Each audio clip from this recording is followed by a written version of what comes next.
Good morning, everyone. I apologize I wasn't on here yesterday. I was kind of not feeling well. But I just wanted to come to you guys. I was thinking about this. I have a lot of time to think, maybe a little bit too much, but until I'm able to get back to work, yeah, it's just me and the fur babies. But I realized I did not really give a direct answer to the question that I've received from many people, but also it's the question that's in my mind, that many years back, that if there was a God, um, why does he not save these innocent children from human trafficking, um, from people, abuse and stuff like that? And I went into it with another video with you guys about free will. But from my perspective, I can kind of maybe understand a little bit. When I had my car accident in 2005, it happened so quickly. I was in the curve of the road, and no sooner did I think, and question in my mind, why is the guy in front of me running off the road? She hit me head on. And it was about a 90-mile-per-hour impact. At the time, I didn't know what was going on. I saw the car smoking. And I was screaming for somebody to get me out, which the guy in front of me pulled over and actually pulled me out of the side of the car. But since that's happened, I can honestly say that's the last thought I had was, why is the guy pulling over? Why is he running off the road, the guy that was in front of me? And he pulled me out of the car over a console. Anyway, and he came actually to see me in the hospital, and he said he felt so bad because had he not ran off the road, I wouldn't have gotten the full impact of her hitting me. And I told him, I was like, you did what any other person would do, and your reflexes, you did exactly what I would have probably done. In that moment, we don't have time to sit and think, what's logical, what's not logical. It's a spur of the moment thought.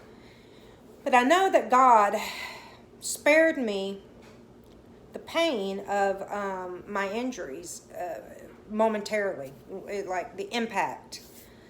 Because this arm here, I don't know if y'all can see this scar. There's a T-scar right here. This arm here, my elbow was completely severed. I had one bone going that direction and one bone going that direction. I didn't know this at the time. I didn't know how bad my injuries were until I got to the hospital, and I actually went straight to surgery to put my arm back together. But anyway, that was like a compound break. When two bones separate, that's considered a compound break. So yeah, that happened. In all honesty, I've not really had a lot of trouble out of this elbow. I've had trouble everywhere else, but not the elbow. But anyway, I know that was God, or God's angel, that was there with me when the accident happened, because I blacked out. Apparently, I didn't know at the time, but I did black out because my nose was shattered. All of my ribs on the left side were broken. My right ankle and my right heel was just shattered. So I want to believe that God's angels on this earth are there to comfort these children. I want to believe that, because other than that, I don't know how to give an answer for that. And I'd be really interested to hear you guys' response to that, because it's been a thought in my mind. God is all powerful. We know that.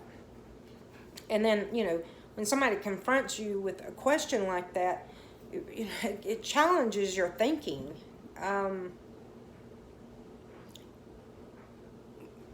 But I do know in the Bible that he says that he allows the blessings of him to fall on the just and the unjust. In other words,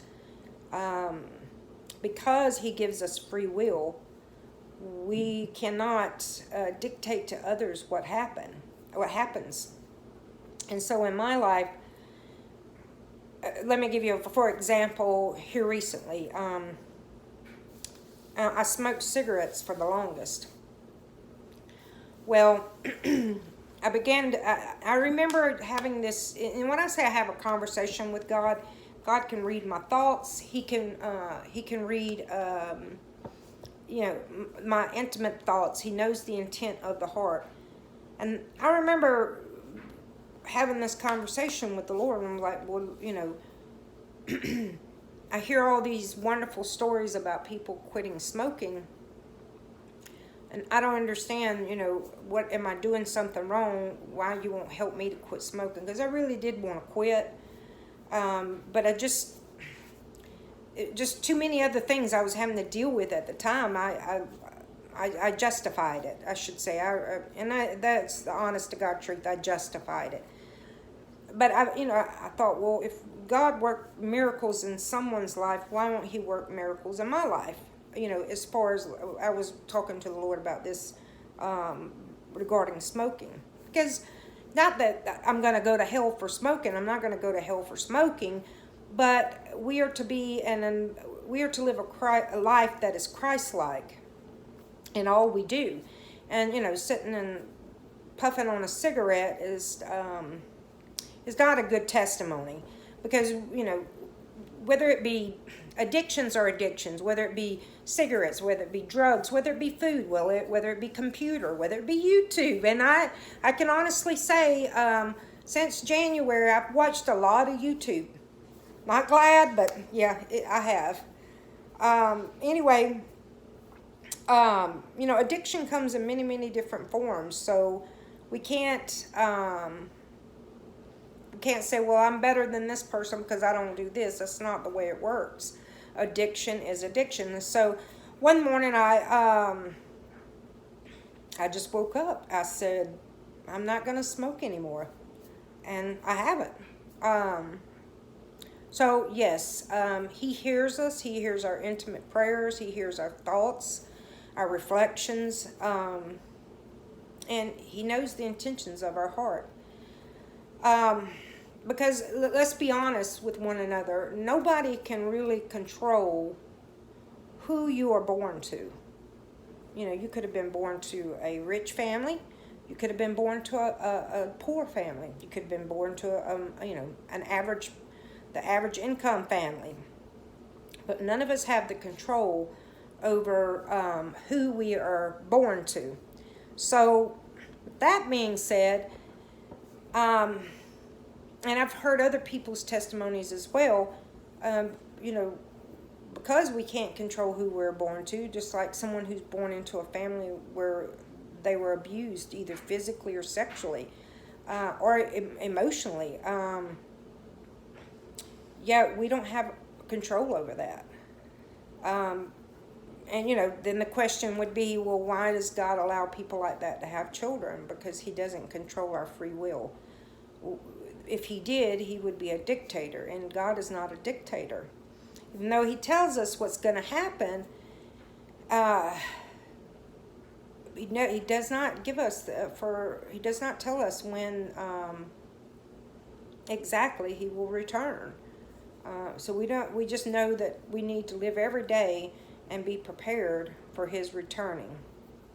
Anyway, I just want to touch bases with you guys regarding that, because I know I brought that question up to you guys, but after I've had time to really think on it, that's the thing that came to mind, is that God is not a dictator. He allows his blessings to fall on the just and the unjust, and if he began to control those things, then he would be a dictator, and we would not have free will.